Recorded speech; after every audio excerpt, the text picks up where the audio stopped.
There's no question that UFOs are real. I studied the UFO phenomenon all over the world in 42 countries. I traveled 1 million kilometers for it.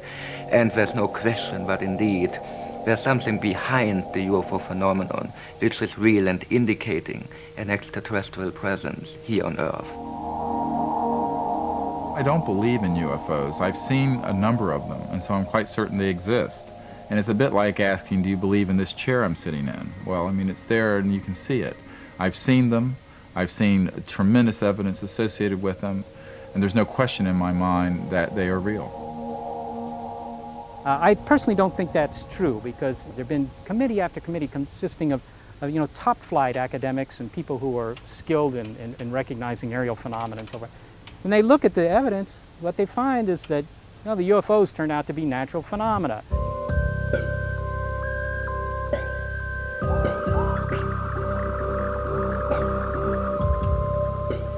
The idea that unidentified objects in the skies may be spacecraft from another world sharply divides skeptics from believers. But it's an idea that is growing in popularity worldwide.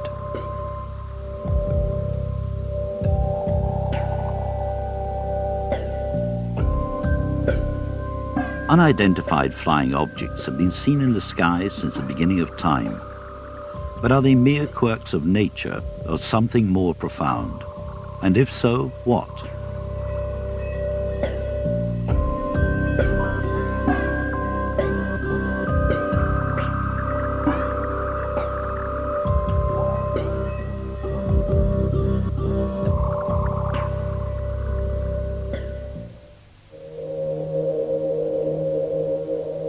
In 1947, it was claimed that an alien spacecraft crashed in the desert near the town of Roswell, New Mexico.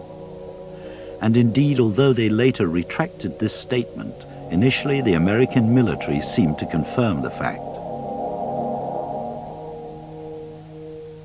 2 weeks earlier, Kenneth Arnold, a private pilot, had reported seeing disc-shaped craft in the skies ahead of him near Mount Rainier in Washington state. These two incidents triggered a belief in a phenomenon that over the last 50 years has attracted followers from all walks of life. Dr. Stephen Greer, a qualified medical doctor, is certain that UFOs are both real and extraterrestrial. He thinks he has plenty of evidence to justify a congressional hearing on the subject. There's more evidence for this subject than there is for black holes. We have over 3,500 pilot reports from a member of my team who's collected them from civilian and military people. We have 4,000 landing trace events. We have hundreds of photographs that are daylight, crystal clear. They've been analyzed, and they're not hoaxes. So far, Greer's efforts to persuade Congress have been unsuccessful. But his organization continues to groom its followers for contact with ET. So CFETI has also instituted a program of going around the world and initiating teams of observers, but beyond that, teams of people capable of interacting with these objects and with the intelligence behind these objects, which is what's really important. There's been a combination of tremendous security put around the subject, which we're familiar with, and public disinformation and ridicule, which makes the subject the laughingstock of the scientific community and others. And so I may go and meet with the deputy director of NASA, and they're extremely interested, and they know the subject is real, but they would never go and be in front of a camera talking about it because it'd be the end of their careers professionally. Here we have the most commonly observed type of UFO. It's an official US Air Force picture, and this is the disc-shaped UFO with a dome on top, observed all of. There's no doubt that the UFO phenomenon attracts more than its share of ridicule. But are photographs, however dubious, and individual eyewitness accounts too readily dismissed by skeptics? We, healthy, normal human beings, we are able to describe something we have seen accurately, and we are not the victims of delusions all the times. We can be, but we are not always. Denying the reality of UFOs means denying the value of the human testimony itself. Close to a crop circle area in Oldenburn, and we have one of these little balls of light flying. The local UFO clubs that Michael Hessman addresses are part of a growing international circuit. by far the majority here are convinced that UFOs are real and extraterrestrial in origin. Is it such an impossible idea?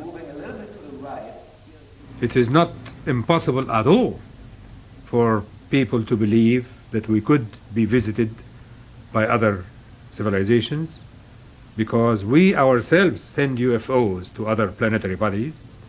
So if there was life on some other planet, they may have also done the same thing by sending things to other planetary bodies.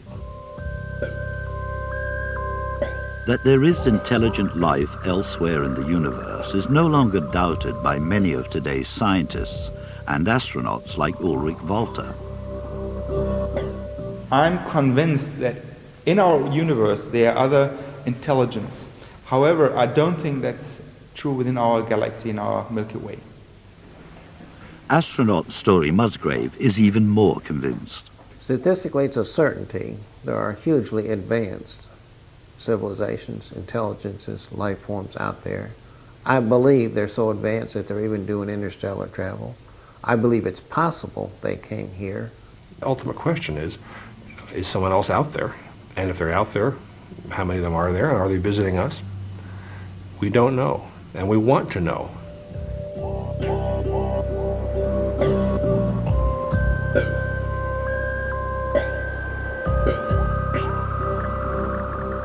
What is it about the UFO phenomenon that makes it so difficult to pin down, despite reports of sightings from all over the world? Primarily, it's the nature of the evidence. Extraordinary claims require extraordinary proof. High in the mountains of Chile, Jorge Ibarra, a gold miner, says he had a close encounter with a UFO. I saw one light, the big light. It stopped over my head, about 300 meters high. It has a blue light, completely blue light down. In this moment, the UFO cut the blue light and give us three types of light, yellow, green, and red. They came in direct for me. Then I received one special energy force on my body. But something curious. The UFO have no noise of the motor, only as a wind. Same when you have a stick, big stick, and make this way, zzz, zzz, zzz, and the UFO moving again.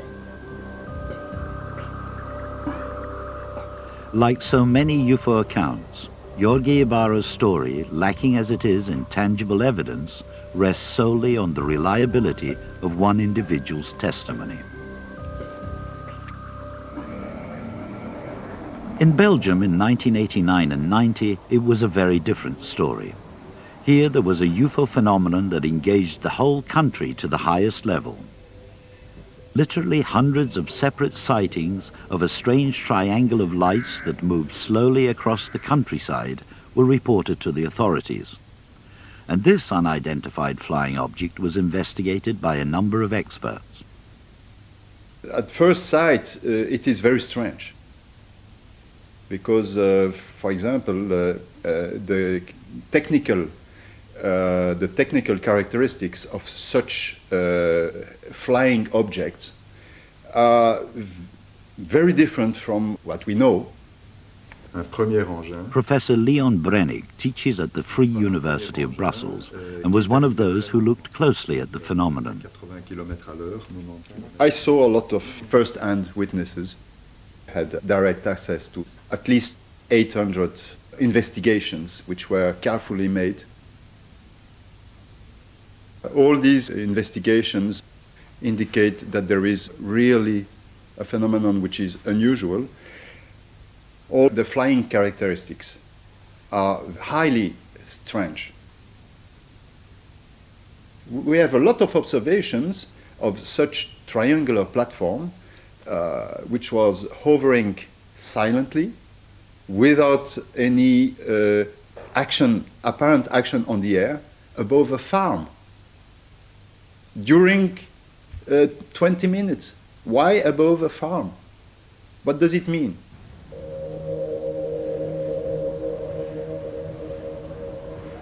One of the many witnesses at the time was Colonel André Armand, a civil engineering officer in the Belgian army. In December 1989, he was driving along this road at night when he saw 3 rectangular panels of light moving slowly across the sky. I saw the yellow panels beyond the trees there, flying till the trees there. And the yellow panels change into a white light, and this white light was coming down to me. At this moment my wife told to me, André, come, we must go now. Because when you see such big light coming to you, that's very strange to see that. And my wife said to me, André, we are going away now. This light disappears, and I saw only 3 yellow, white, smaller lights, triangular. The center, the red light, pulsing, always pulsing. And this object was flying away very, very fast in this direction. In the following months, there were many similar sightings of a strange triangle of lights not only in the countryside, but also hovering over the rooftops in the centre of Brussels. Marcel Alfarano, a shopkeeper, managed to capture it on his camcorder.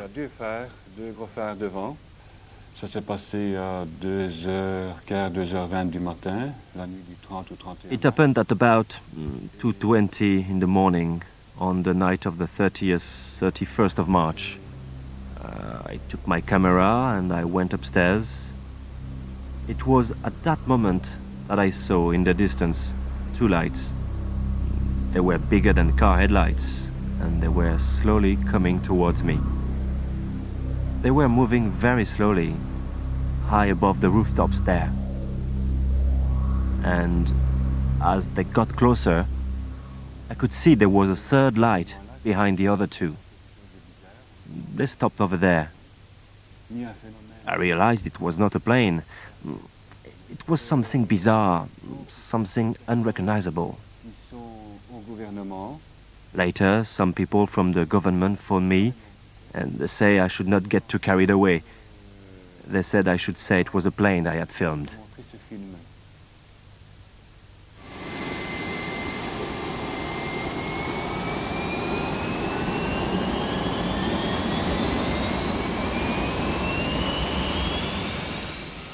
The Belgian Air Force decided that whatever the UFO was, it could not be ignored. In 89, 90, we had a lot of observation from the ground, a lot of people seeing strange things in the air, and the Belgian Air Force already scrambled 2 times F-16 to observe what the people saw from the ground. Wilfred de Brouwer, a colonel at the time, was officer in charge of operations. Some people saw very strange objects in the air with a very peculiar behavior. They called the police. The police confirmed the observation.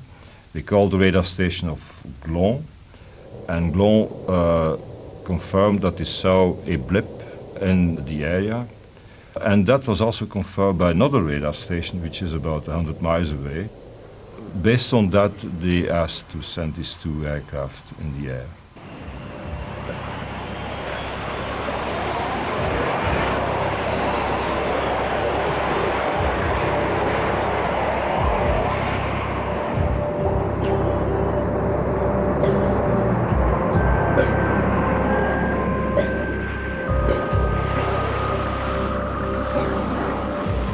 So that night we had a scramble with 2 F-16. I was one of the 2 pilots, so I was leading the pair for that mission. We had a lot of information coming from the ground, and those people could basically inform us about the exact position of the, I would say, the UFO. Ground radar observed a blip which was moving very fast from an area south of Brussels towards the east.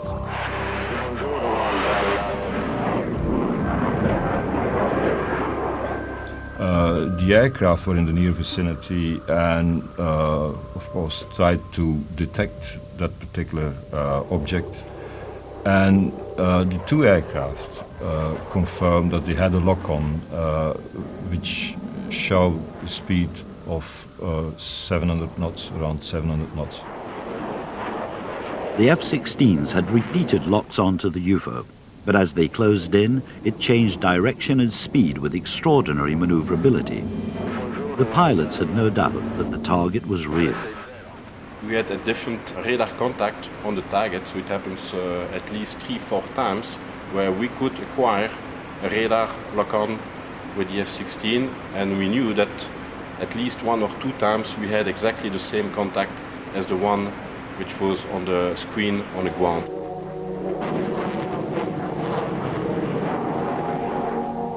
It was accelerating very fast, so it was going from 50 knots to more than 1,000 knots.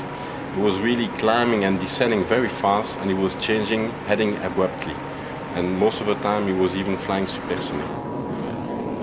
The Air Force never did make direct visual contact with the UFO. Exactly what the target was remained a mystery. I don't think it could have been experimental aircraft. First of all, we always look to the United States. They could have been doing experiments here. I don't see why they should be doing it in Belgium in the first place. Secondly, they confirmed officially that it was not them. We had an official declaration of the ambassador here. And thirdly, the performance of this system was such that it could not be related even to an experimental technology.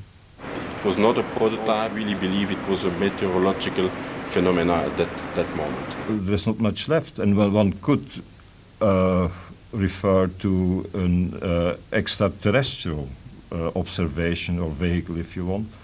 And I think that's an option which, or an assumption which should not be excluded. I'm not saying that it was an extraterrestrial, but it is an assumption that should not be excluded. The radar tape from one of the F-16s was sent for detailed examination by experts at the Center for the Study of Electronic Warfare.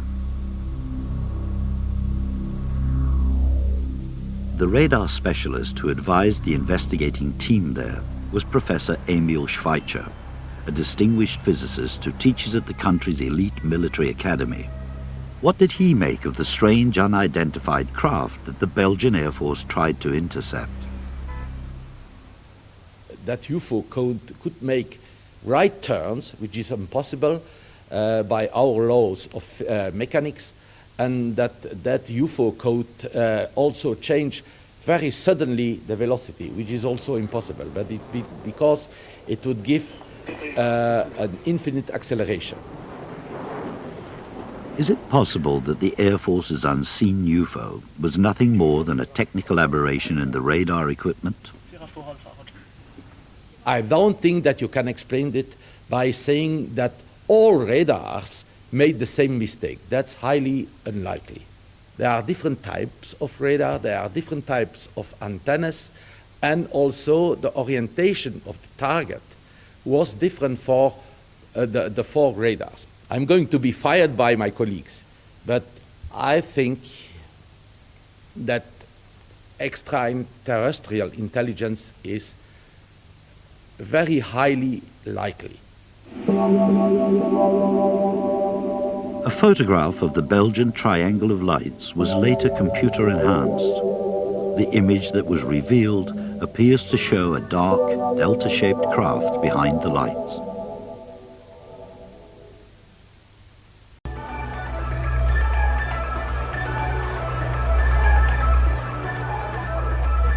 As more and more people worldwide look to the skies, so more and more UFO sightings are reported. And increasingly an extraterrestrial interpretation is capturing the popular imagination. Mass communications have spread details of sightings around the globe, revealing among other things that there are recurring similarities between some UFOs of today and those of the past. This footage was taken near a military base in Montana in 1957.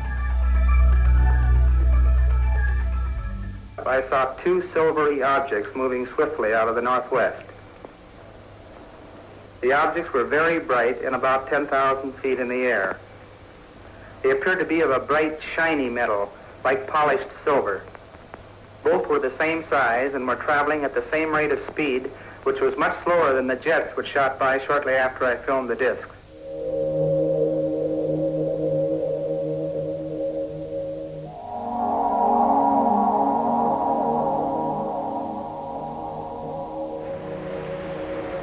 In Germany, more than 30 years later, strange balls of light were again seen in the sky. But this time they were stationary and both witnessed and photographed by hundreds of people. It happened at Greifswald on the Baltic Sea. Valery Vinogradov was one of those who had his video camera to hand, and he recorded what he saw that night. Da reden Leute etwas über UFOs, also das was also da Interessantes muss sein. I heard noises, so I went into the kitchen. I looked out of the window. I could hear excited voices in the street, and everyone was pointing towards the sky. And then I saw these glowing balls hanging in a sort of formation in the sky. It was in this direction, over Greifswald nuclear power station, towards the town of Lubin. Within the formation, the spheres all seemed to be rotating, but it was as if they were acting together in a formation, and the whole group was hovering, not making any sudden moves. It was just hovering in a stable kind of way. Then I saw a small sphere come in from the right. It looked as if it flew right into the group and dissolved. I think it's proof that, whatever they were not flares. So far, pictures on their own have done little to solve the mystery of what UFOs are.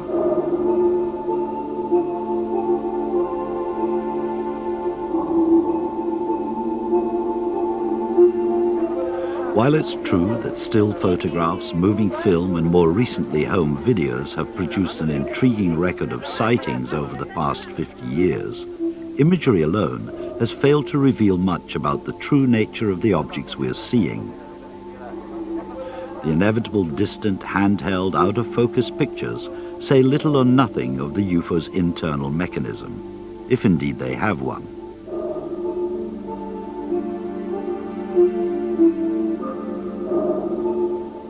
If we say, how would an alien phenomenon look, then we don't have a clue. It might look like a UFO.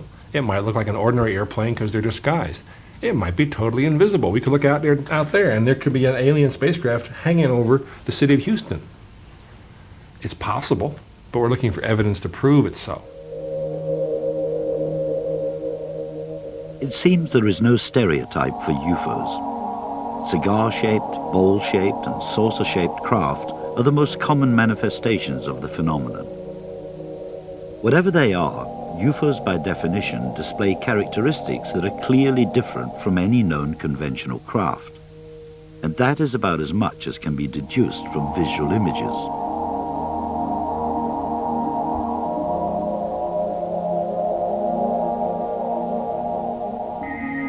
On the odd occasion when UFOs are sharply photographed and the image clearly discernible, it raises other problems.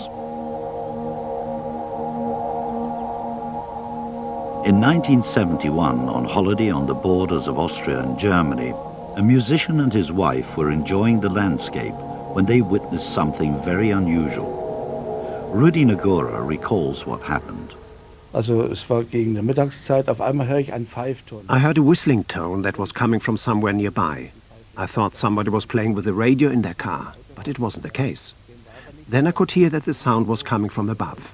I looked up, and in the sky I suddenly saw a round moving object. It certainly didn't move like an aeroplane. A plane might do loops, but it doesn't suddenly stop and stand still.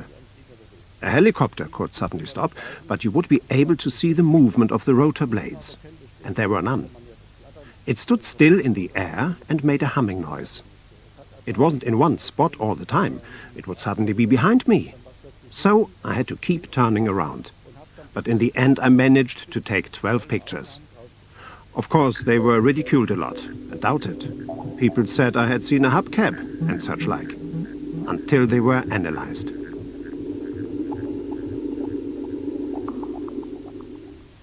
Rudi Nagora's pictures were independently examined in Germany and America, and no evidence of any trick photography was discovered. But are they evidence of an extraterrestrial craft?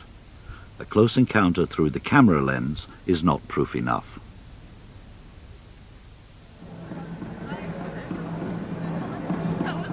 In Mexico, there have been more UFO sightings in the last 5 years than anywhere else in the world.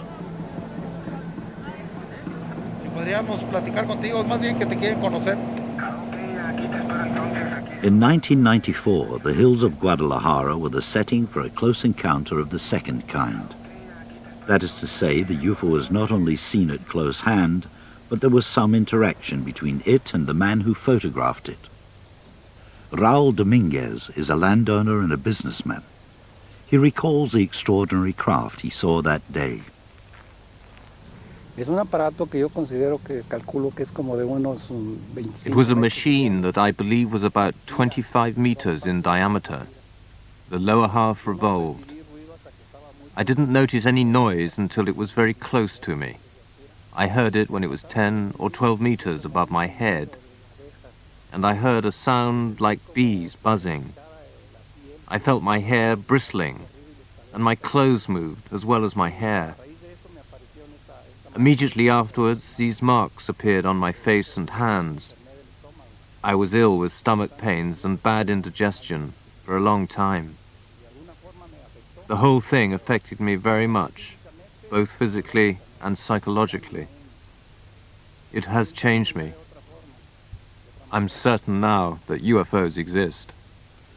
Pictures of what may or may not be spacecraft from another world are only as real as the integrity of the witnesses who take them. And an extraterrestrial interpretation assumes the possibility that we could be visited by aliens in the first place. The main argument against this are the vast distances involved in space.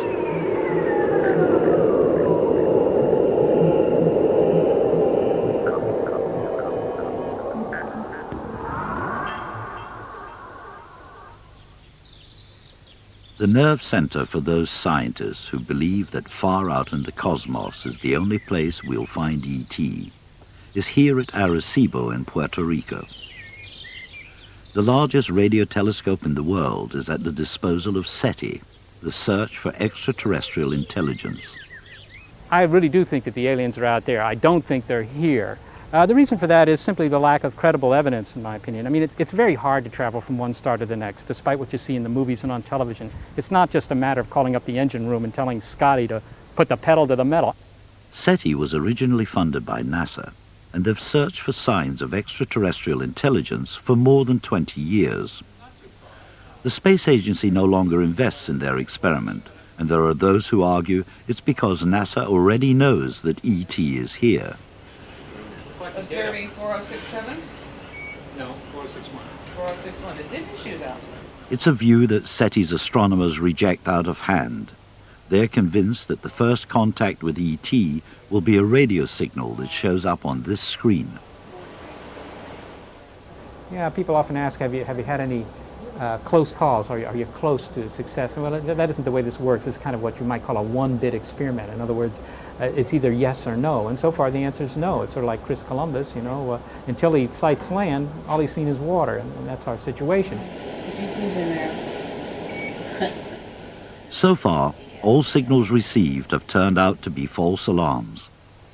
So is it worth continuing the search? The question of whether anybody else is out there is the oldest unanswered question that our species has ever asked. And personally, I wouldn't work on a project that I didn't think had a chance of success. Well, I certainly believe that the aliens are out there. I mean, I have personally no doubt about that. Obviously, there's no proof. In my opinion, there's no proof of that yet. But the reason that I think that it's got to be true is primarily just the vastness of the cosmos. I mean, there are 500 billion stars in our galaxy. There are 50 billion other galaxies, each with a 500 billion stars. That's a lot of real estate. And it would be bizarre in the extreme to think that this is the only bit of real estate where anything interesting is happening.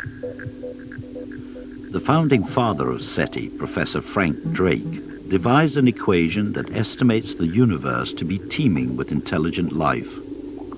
So if ET is out there and could have reached us, then surely those who deal with space travel are most likely to have seen some signs. Dr. Farouk El-Baz, a geologist, now works at Boston University. For 6 years, he was a senior member of NASA's legendary Apollo program.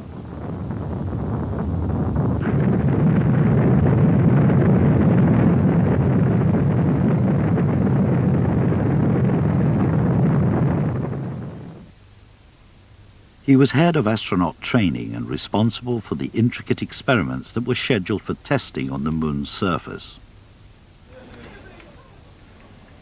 During his time in mission control, he experienced at first hand some unusual happenings involving astronaut Ken Mattingly in the lunar orbiter. The one most peculiar sighting of something that we never found out what it was, and we thought it should be easy to, was the sighting of flashes on the surface of the moon by Ken Mattingly during the Apollo 16 mission. One of the objectives of that Apollo 16 mission was to see how much can we see and photograph in the part of the moon that is not lit by the sun, but by Earth shine. The first time Ken Mattingly began to do this, he said something like, "I'll be damned, I just saw a flash." And we said, "What flash?" So he said, "I just saw a light flash on the surface of the moon, something on the moon, flashed." As he came around the next time and we said, "Now be careful with this thing and look again and mark your time when you see it so we know exactly when it happens, because we want to tie this to whatever is happening in the landing site." One of NASA's experiments on the moon involved highly sensitive seismometers that, among other things, could detect the impact of incoming meteors. If Mattingly's flashes appeared again, the instruments would surely record the impact of a meteor, the most likely explanation for his sighting. And so, on the next lunar orbit, Ken Mattingly was briefed to look out for flashes and report what he saw. He said, "Okay." And he did that, and he saw 2 flashes this time, and that one orbit, not one. So we picked up the exact times, and we took these to our colleagues, the ones that had the seismometers. But at that time there was absolutely no evidence of anything hitting the moon at these hours, because it would have been picked up. For it, there is absolutely no explanation.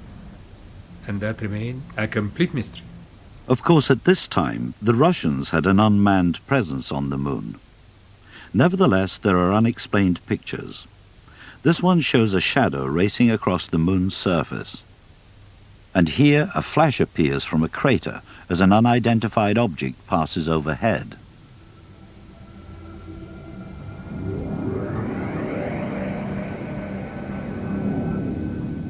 There's a funny object right there.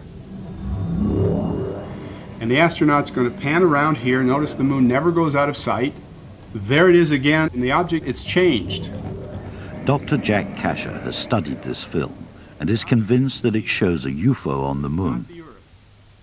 Head of physics at Nebraska University, Dr. Kasher's academic background is impressive. I studied the physics of the effects of nuclear weapons, among other things. I specialized in electromagnetic theory, magnetic pulses, did some work on the Star Wars program out there. In 1991, I started doing research with NASA. My clearance was up to the secret restricted data. In fact, one paper that I wrote was so classified that I couldn't read it myself. I had to get special permission to read it. 3 main engines up and burning. 3, 2, 1, 0, and liftoff of the Space Shuttle Discovery and the Upper Atmosphere Research Satellite, opening a new era of studying the Earth's environment from space. Dr. Kasher has studied closely another film taken in space during shuttle mission STS-48. He's certain that here there is irrefutable proof that there are UFOs in space, and NASA must know it. After a flash, an object seems to move rapidly away from an approaching missile. NASA sees it differently. 4 NASA scientists looked at these objects, and there will be another one right here, and decided that they were probably ice particles close to the shuttle that were being blown by the attitude adjuster rockets that go off to adjust the shuttle's orientation. It's a fact that the shuttle's jets do blow ice particles around in space, as Story Musgrave knows well. If you just shut the engines down, there's thousands of particles which come forward for some reason. You see this marvelous debris come across the front windows. My analysis leads me otherwise. I have concluded that these are probably spacecraft out in space away from the shuttle. We'll see the main object appear here soon. There it is. It's going to go up here, and there will be a double flash down here. Apparently in response to that, it'll cut back very sharply in that direction, and then you'll see a streak go through where the object had been. Watch for the double flash. There's the flash. There it goes. And there goes the streak right through where it had been. I think they're spacecraft because they change direction, apparently in response to the flashes. And so they're maneuvering, they're accelerating, changing directions out in space, and that's my definition of spacecraft. I'm convinced that this is snowflakes, small snowflakes illuminated by the sun. There was one snowflake doing a 90 degrees turn. I don't understand why this snowflake makes such a kind of turn. It could be that it collides with something else, so it makes a different direction. These two objects reacted. I've seen the report by Dr. Kasher. I've heard his presentations. He has the timing of the flashes wrong. He has the position of the jets and the pulses wrong. The timing of the flashes occurred at a certain time. I tried to tell him several years ago about the fact that the visible flash on the television does not fully coincide with the actual rocket pulse. And I have a letter I sent him. He disregarded that.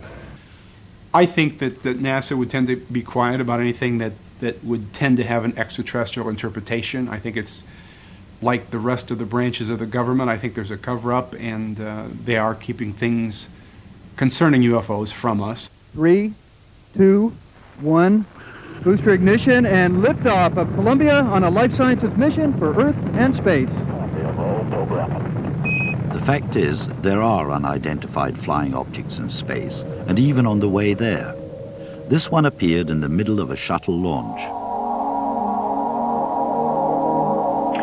Space Up Huntsville, we have switched to TVC-2. On another occasion, on mission STS-73, astronaut Caddy Coleman is heard to announce loud and clear that she's just seen a UFO. We have an unidentified flying object. Is there something going on in space that we're not being told?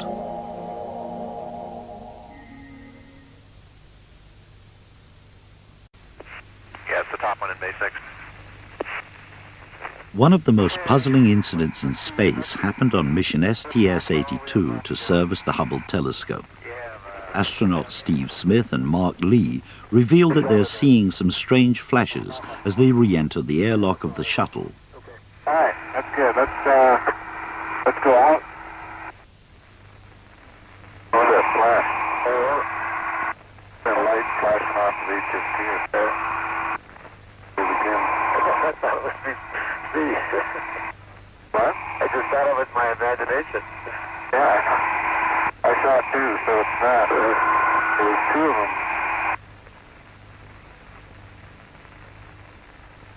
There's another one. What are they? There's sort of lights flickering in here. Maybe they're taking pictures. What is this?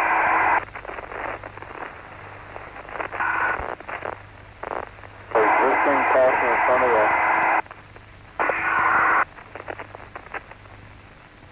What are the lights? Which one? I was guessing that one for a second, but I had that one the whole time. Yeah, I was looking at that one too.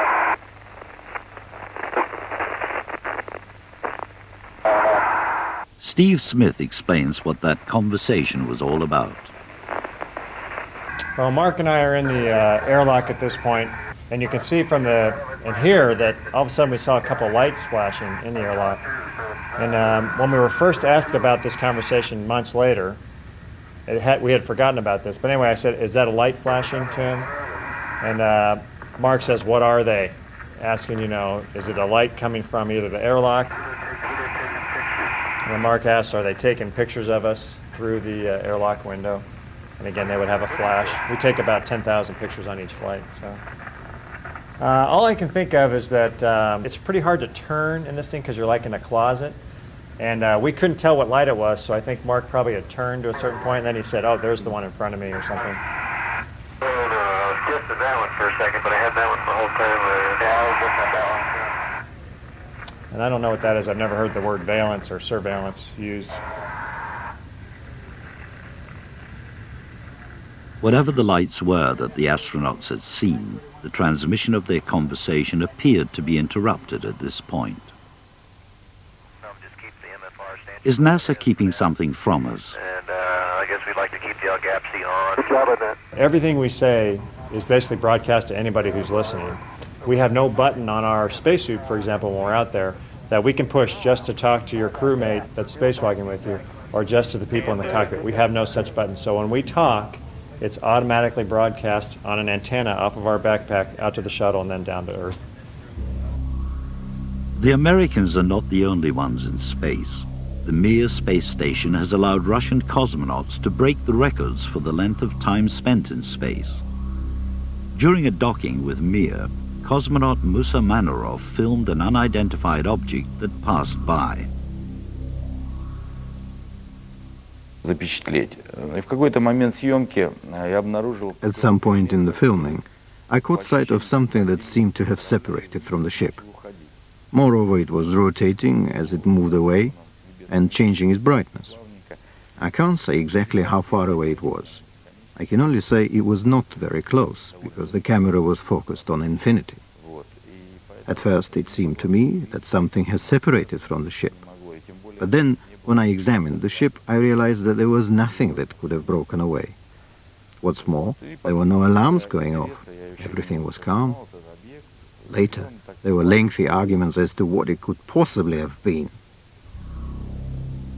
On another mission, Russian cosmonaut Gennady Strikalov is certain he saw a most unusual unidentified flying object in space. It was a huge sphere. I think it appeared when we were over Newfoundland. The sea was in the background. It was shining, sparkling, of absolutely even shape. It shone like the balls that hang on trees at Christmas, greenish in color and all shimmering. It was impossible to take your eyes off it. I watched it for maybe 5 or 7 seconds, but I didn't have a camera, and if I'd gone to get one, I would have lost it. For just as suddenly as it appeared, so it just disappeared.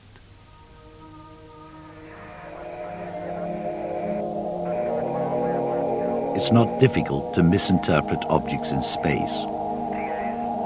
This mysteriously floating sphere is actually a recently developed remote camera called AirCam.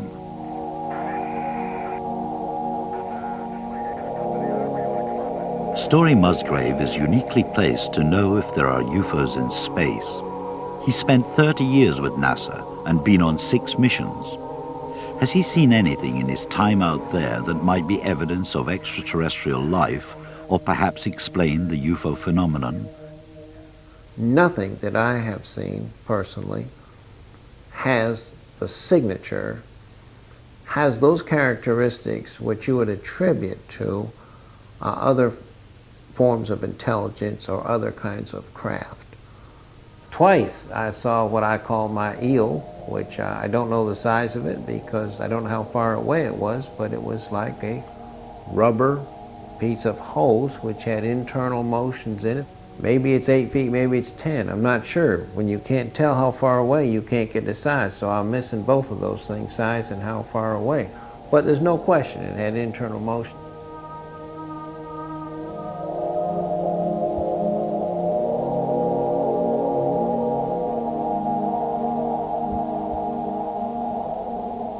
Story Musgrave is open to the idea of alien civilizations, but is adamant that he has never found any proof on any of his shuttle missions. The new frontiers of space are providing pictures that serve only to fuel the UFO controversy. In this footage taken from shuttle mission STS-80, the camera's pointing back at Earth. There are many features that are known here. Flashes of lightning from tropical thunderstorms, the city lights of Denver, Colorado, meteors, satellites, and some 8,000 pieces of space debris. But still there are some objects that remain a mystery, like this strange shape that appears unexpectedly from the Earth's atmosphere. Is it a UFO? What do the experts make of it?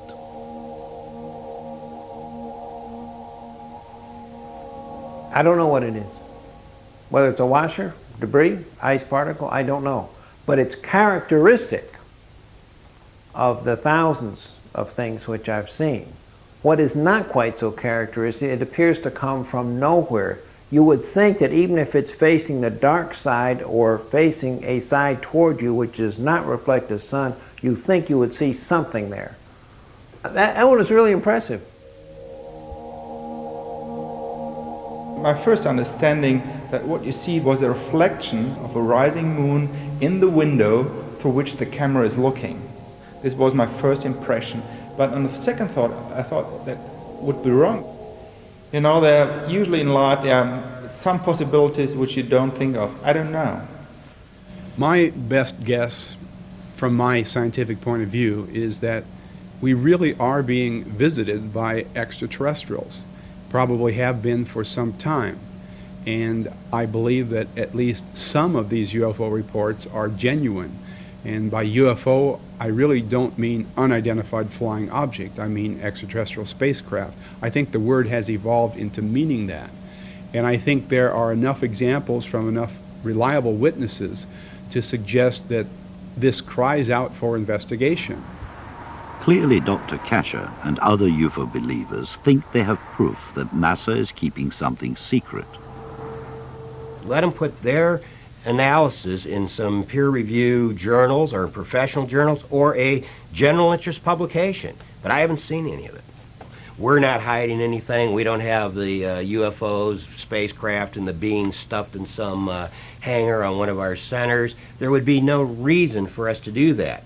One of our goals is to find the origins and the search for life. If we find life, if we think we've been visited by life, we are going to trumpet it loudly. Our budget's been going down for the last 5 years. If there's one thing that could turn it around, it's some clear indication that life has either come here or we have found it somewhere else. We're not about to cover that up. A distinguished astronaut who agrees with Jack Kasher's belief in the reality of UFOs is Gordon Cooper. Now in his 80s, in 1951, Cooper had a sighting while serving as a fighter pilot in Germany. Well, the weatherman had reported seeing these objects in the sky, and various other people got binoculars and looked for them, saw them also, and they were flying formations similar to our fighter formations. And we proceeded to launch some airplanes to see if we could get up to where they were, and we could not, and gave up on it. They were higher and faster than we could go. They were very metallic looking, symmetrical saucer shape. I think I saw some craft coming from some distant planet. Gordon Cooper was so convinced that there was evidence of UFOs here on Earth that in 1978 he went to the United Nations and presented them with a letter describing his experience. Today, Cooper is unswerving in his belief that UFOs are real. He's convinced that the evidence is not in space, but here on Earth, and no one knows it better than fellow pilots. And I do know a few airline pilots who've had some very real sightings, and I would suspect that there are probably vehicles that are coming from some other galaxy somewhere. In the next episode of Riddle of the Skies, pilots, air traffic controllers, and high-ranking military officers talk openly about their experiences with UFOs. But is it the whole story? We were 37,000 feet, 100 miles from Albuquerque at night, and the whole cockpit just lit up, kind of this bluish green, and I looked off to the left, and it was going thousands of miles an hour. I've never seen anything that fast. And I had a very fine view in the sunlight, reflecting sun, of a hub-shaped craft. big ball, a reflecting ball, like you know the discotheque. It was not an airplane, it was an object, an unknown flying object.